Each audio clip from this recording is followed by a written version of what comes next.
I'm 84, and I've been waking up every morning at 5:30 for going on 40 years. My cardiologist says I'm one of the healthiest men my age he's seen in a long practice. I thanked him for that. I didn't mention that I'd spent a good part of the last several years quietly working against myself, in ways nobody warned me about, in ways I wouldn't have believed if someone had told me. There are 7 habits that damage seniors in silence. They don't look like damage. They look like discipline, like getting on with things, like being self-sufficient. That's exactly what makes them dangerous. I've written some of this down. It's in the Coleman Remedy book. Link is in the description. But what I want to tell you today starts before the book. It starts on a Saturday morning in this kitchen when my granddaughter asked me one plain question, and I couldn't answer it. Stay with me. If you're somewhere past 70, some of what I'm about to say will sound familiar. When this is done, I'd like to know if it does. There's a button below for comments, and I read every one. If this is your first time here, there's another button that lets you stay around. I'd appreciate it. The workshop runs along the back of the house. In the morning, when the light comes in from the east window, it falls exactly across the bench where I do my best work. I built that bench myself from solid oak about 15 years ago. My hands still know every joint of it. For most of my life, I thought the way I worked was a kind of virtue. I could sit at that bench for 4, 5 hours without standing up. Didn't need a break. Didn't need a snack. Didn't need water. And that last one is the one I should have caught sooner. I'd come in after breakfast with the herbal tonic in me, and I wouldn't touch another drop until noon, sometimes later. The workshop air is dry. I never thought about it. Eleanor used to leave a glass of water wherever I was working. She didn't say a word about it, just set it down and walked away. I'd reach for it without thinking because it was there. I thought it was just something she did. One of the 1,000 small things she did without announcement. I understand now that she was compensating for something I wasn't doing on my own. My father, Earl, never stopped when he was tired. He worked the coal seams in Holland County, Kentucky, until his lungs made the decision for him. And in all the years between the mining and the farming, I never saw him admit that something was wrong until it was very wrong. That was survival in the hills. You pushed through. You kept the bad parts inside you. You showed up the next morning. I learned from him. I thought I was learning strength. I think now I was also learning to ignore what the body was trying to say, and to give that ignoring a better name than it deserved. After Eleanor passed in October of 2019, I kept going. Same routine, 5:30, the tonic on the stove, 30 minutes in the garden, the reading chair, the workshop, same as always. But the glass of water stopped appearing on the bench, and I didn't replace it. I ate supper faster without the conversation to slow me down. I sat for long, unbroken hours without thinking about the clock. I called it keeping busy. I called it holding steady. I thought I was doing fine. I thought all of it was just age. There was the 20-minute nap I used to take every afternoon. Eleanor called it my best idea, And she was probably right about that. I had stopped taking it sometime in the year after she passed, without marking the day I stopped. Not because I wasn't tired, because lying down in the afternoon meant lying in a particular silence that had taken on a weight I didn't always want to feel. So I stayed up, I stayed moving, kept the hands busy, and I called that strength too, the same way I called everything else strength. The house has a particular silence now that took me a while to understand. It isn't the quiet of a still neighborhood or a windless morning. It's the silence of a house built for two people and now used by one. Eleanor's chair is still at its end of the kitchen table. I haven't moved it. I don't intend to. About 6 months after she passed, I started waking at 4 in the morning for no particular reason. Not from a dream, not from any sound, just awake, flat, gray, early, lying there in the dark, listening to the refrigerator cycle on and off, and the old walls settle. I lay still with my eyes closed and counted it as sleep, told myself rest was rest, whether you were conscious for it or not. Told myself I was managing. I got up every morning feeling not quite restored. I didn't call it a problem. I called it part of it. Figured this was what 80-something felt like. A little short of full, a little more resistance in the joints, a little dimmer in the mornings. Normal, I told myself, just the shape of the years. My neighbor Frank, steady man, a few years younger than me, still cuts his own grass, still drives himself to the hardware store. Frank came by one afternoon and found me on the front porch, sitting and looking at nothing in particular.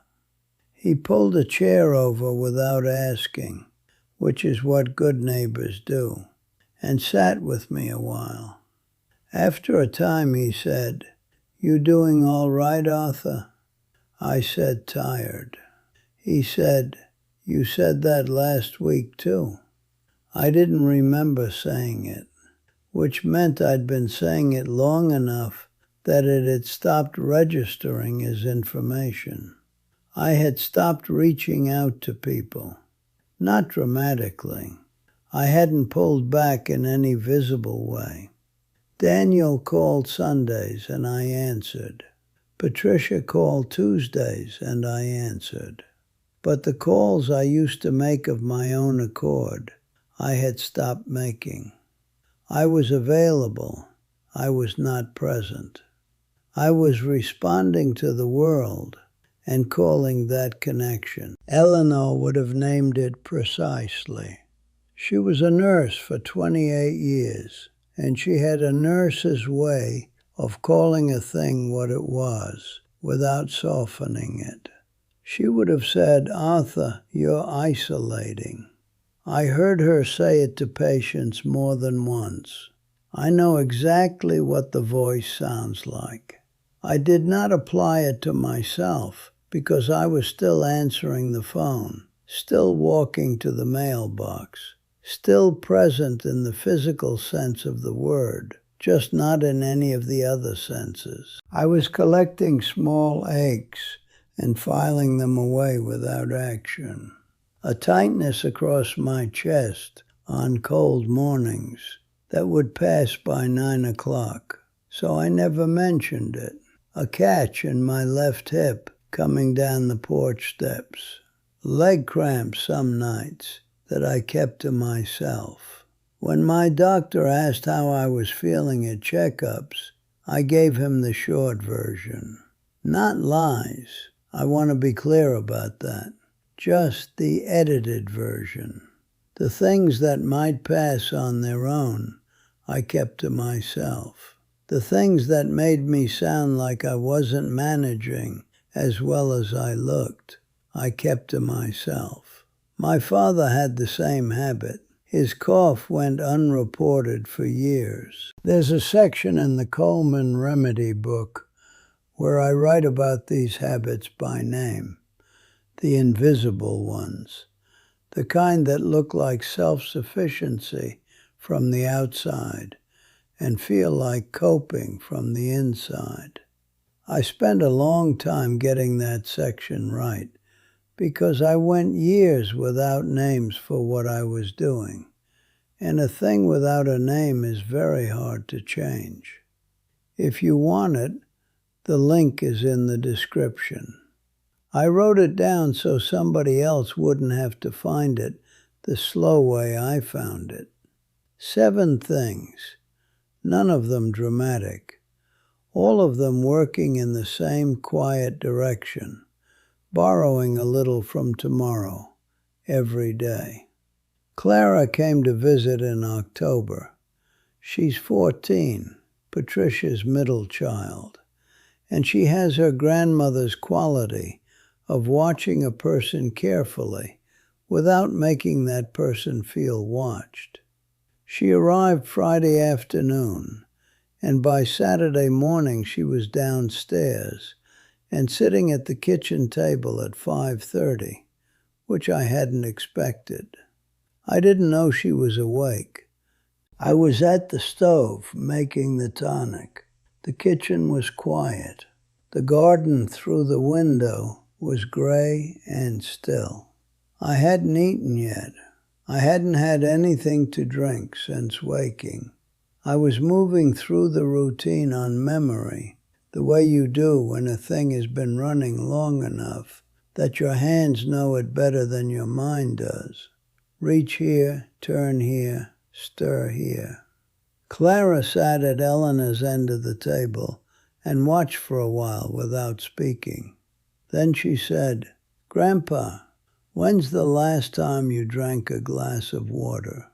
I stopped what I was doing. Her voice was even, not correcting me, not concerned.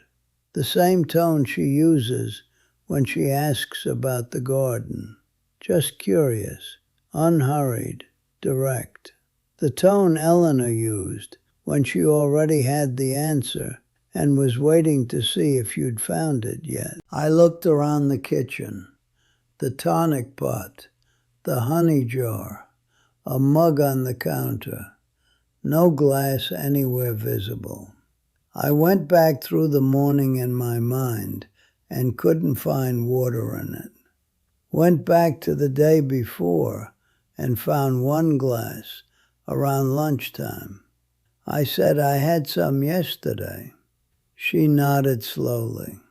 We didn't talk about it further, but it stayed with me the rest of that day in a way I couldn't shake. The plainness of it, a 14-year-old girl noticing in 30 seconds the thing I had been too close to see for years. That afternoon, I went out to the workshop and sat down with my father's notebook. Not to look up a remedy, just to sit with it, the way I sometimes do when I need to be near something I trust.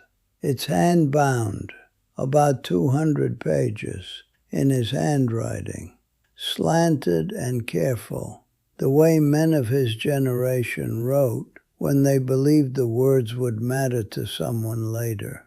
I opened it to a page I've read 100 times and read it 101st.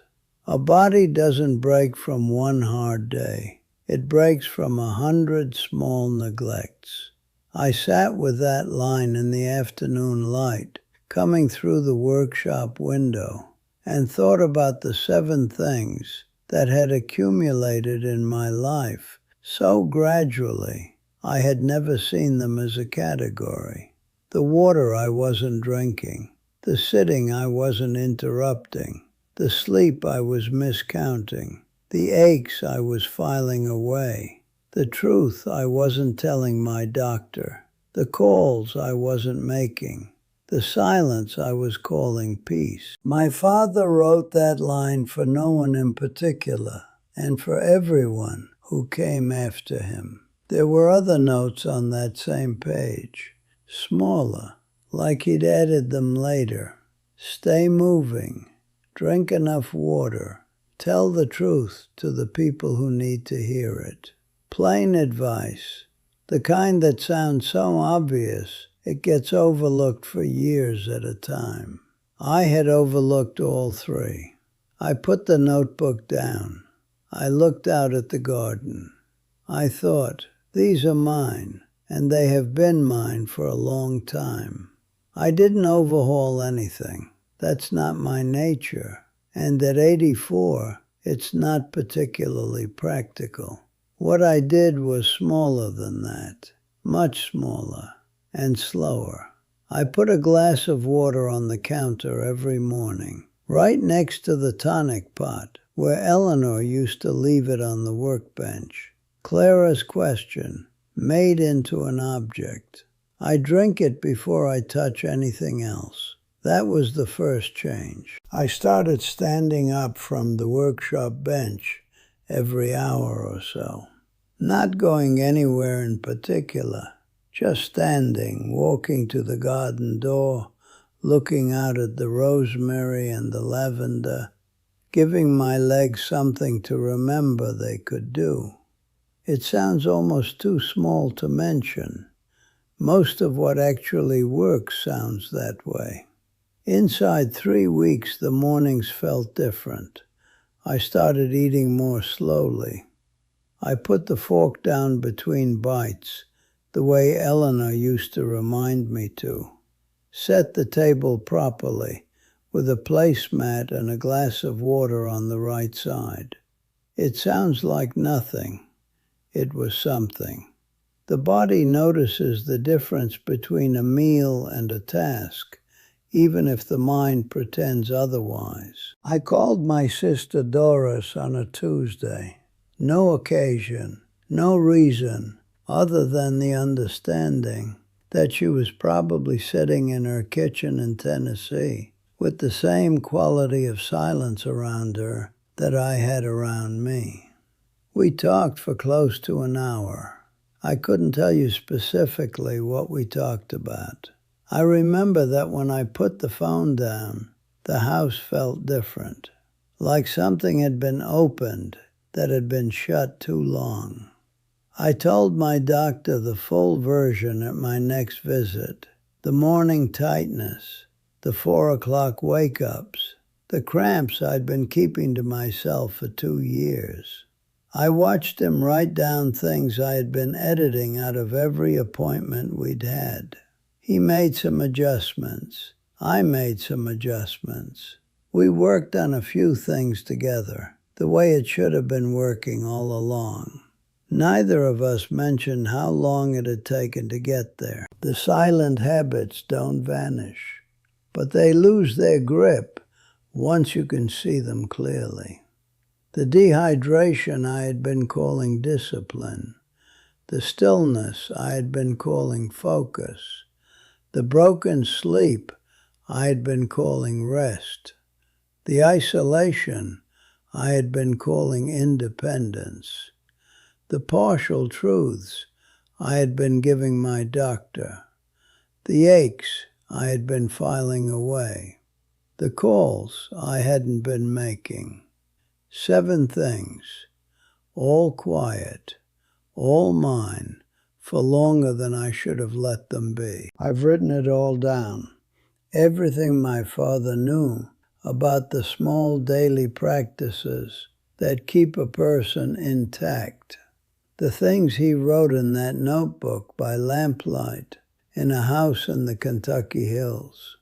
Everything Eleanor understood from 28 years of nursing and from 54 years of living alongside a stubborn man who needed someone to leave the water glass out.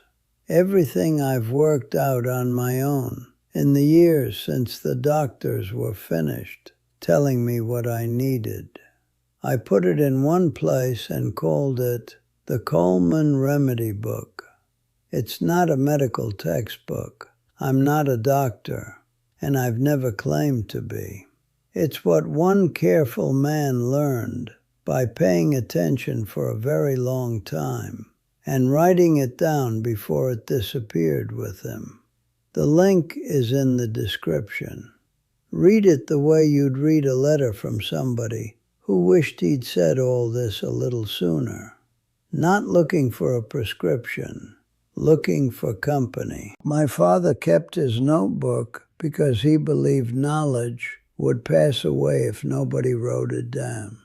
I understand that now in a way I didn't when he was alive. I understand it the way you understand most things about your parents. Too late to tell them, just in time to use it. There's a glass of water on my counter every morning. Clara's question answered in advance, every single day. At 84, I've come to understand that most of the damage is done quietly, and so is most of the repair.